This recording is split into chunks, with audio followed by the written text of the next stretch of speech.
Dela writes, my MVVs, welcome. When they say pride goes before a fall, this is exactly what, they were trying to say. You see pride, eh? Dela writes, pride truly goes before a fall. They said Ikpe had gone to the Gise family house to go and beg them to forgive them. This time she's not begging for herself alone. Forgive us that, we were blinded by jealousy. They said the elders that they met just laughed at them. That they were blinded by jealousy. That Ikpe admitted that they were blinded by jealousy for Olori Naomi. And that was why they did everything that they were doing. They said the elders asked Ikpe, I thought you said you were bigger than the crown. Because when she first came into the palace, it was all about money, my money, my money, my money, money, money, money, money, money, money, money, money. It was all about money. Anybody who is not, following, or who has not been following this whole trend of event would even believe that this woman has got more money than Kabiyesi. Just because of what happens to every other family where a wife comes together. When a woman gets married, she pulls resources. And, because you're in a joint family, you're with a man now. So you people can do some things together. The Bible says one will do a little, but, two will do 10,000, right? But that one, when she did her own, it became a yardstick for her to use to insult people and behave anyhow. They said it was an unusual morning at the ancestral house of the Gise ruling family in Ile-Ife, a place deeply revered for its connection to the Ooni of Ife's bloodline and history. The air was still, the compound quiet until an uninvited figure walked in. One that sent, quiet murmurs from the palace ground to the elders already seated under the shaded veranda. Ikpe had come. She didn't come with fanfare, neither did she arrive in her usual prideful strut. Her wrapper was plain, she just covered her hair like she would always do. The Gise elders were in their usual morning discussion, most about cultural matters, family welfare, and their ongoing concern over the growing, trouble with Queen Naomi. The growing trouble Queen Naomi had endured from certain palace insiders. The elders had long distanced themselves from the shameful drama that had surrounded, Queen Naomi's departure, because they were aware of the things that they did to that girl.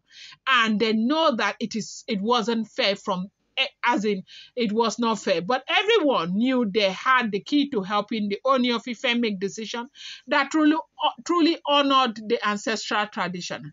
As Ikpe approached the elders among them, Baba Ade Tokumbo looked up, squatting as not sure of what, he was seeing, okay?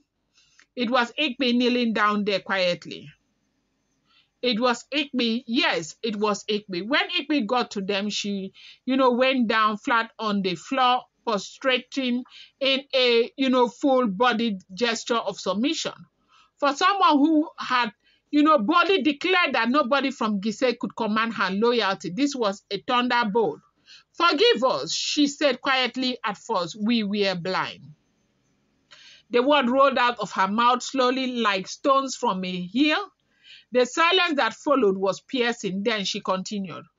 We judged Naomi wrongly. We mocked her grace. We called your family, meddlesome. Dela writes, you know the meaning of meddlesome now. Meddlesome interlopers. When something no concern you, go put your mouth. They call you a meddlesome interloper, right? So these people were doing their own thing. No, it concerns them, but these women call them meddlesome interlopers.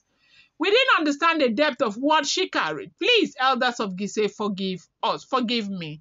I'm here to beg in humility. Forgive me. They said for a moment, nobody responded. One of the elders coughed slightly. Then another cleared his throat. But the elder, who had been the quietest all morning, suddenly erupted in laughter. You come to us after calling us busybodies. he asked sharply, standing up as he walked closer to where Ikpi was kneeling. You said we were old men seeking attention, that our voices no longer mattered in the palace. Now your legs have brought you here. Another elder, added, was it not you who said Queen Naomi was too holy to be among queens, that she should remain in Akure with her Bible? Were you not the one who said that? That she should remain in Akure with her Bible. Ikpi didn't respond, she just wept. That silent kind of weeping where your chest shakes but your mouth stays shut. Baba Adetokunbo then spoke, his voice calm but firm. I thought you were bigger than the crown. What has happened to that arrogance that made you tell the Oni himself that no one could remove you? That you were the one who opened his eyes after Naomi left, because that was what Ikpi said. Another elder hissed, pride has brought you to your knee.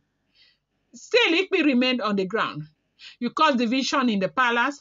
Another said you helped push away the one woman whose destiny aligned with the throne spiritually and traditionally. When Queen Naomi left, you danced.